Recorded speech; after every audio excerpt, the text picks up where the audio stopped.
ಸ್ವಾತಂತ್ರ್ಯ ದಿನಾಚರಣೆ ಭಾಷಣ.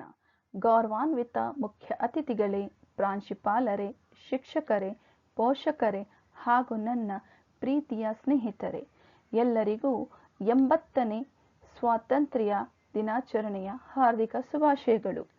ಇಂದು ನಮ್ಮ ದೇಶದ ಇತಿಹಾಸದಲ್ಲಿ ಅತ್ಯಂತ ಮಹತ್ವದ ದಿನ. 1947ರ ಆಗಸ್ಟ್ 15ರಂದು ಭಾರತವು ಬ್ರಿಟಿಷರ ಆಳ್ವಿಕೆಯಿಂದ ಸ್ವಾತಂತ್ರ್ಯ ಪಡೆಯಿತು. ಅನೇಕ ವರ್ಷಗಳ ಹೋರಾಟ, ತ್ಯಾಗ ಮತ್ತು ಬಲಿದಾನದ ಫಲವಾಗಿ ನಮಗೆ ಈ ಅಮೂಲ್ಯ ಸ್ವಾತಂತ್ರ್ಯವು ದೊರೆತಿವೆ.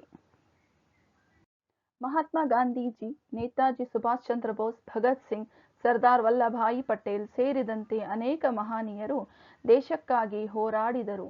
ಸಾವಿರಾರು ಜನರು ತಮ್ಮ ಜೀವನವನ್ನೇ ದೇಶಕ್ಕೆ ಅರ್ಪಿಸಿದರು.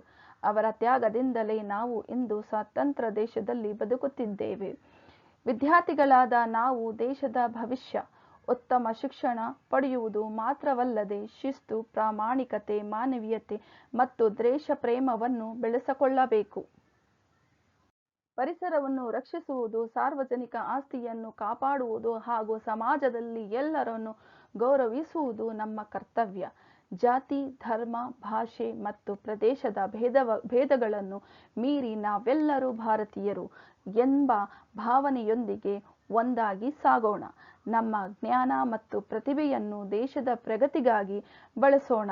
ಈ ಸ್ವಾತಂತ್ರ್ಯ ದಿನದಂದು ದೇಶದ ಏಕತೆ ಮತ್ತು ಅಭಿವೃದ್ಧಿಗಾಗಿ ಪ್ರಾಮಾಣಿಕವಾಗಿ ಶ್ರಮಿಸುವ ಸಂಕಲ್ಪ ಮಾಡೋಣ. ಜೈ ಹಿಂದ್, ಜೈ ಭಾರತ.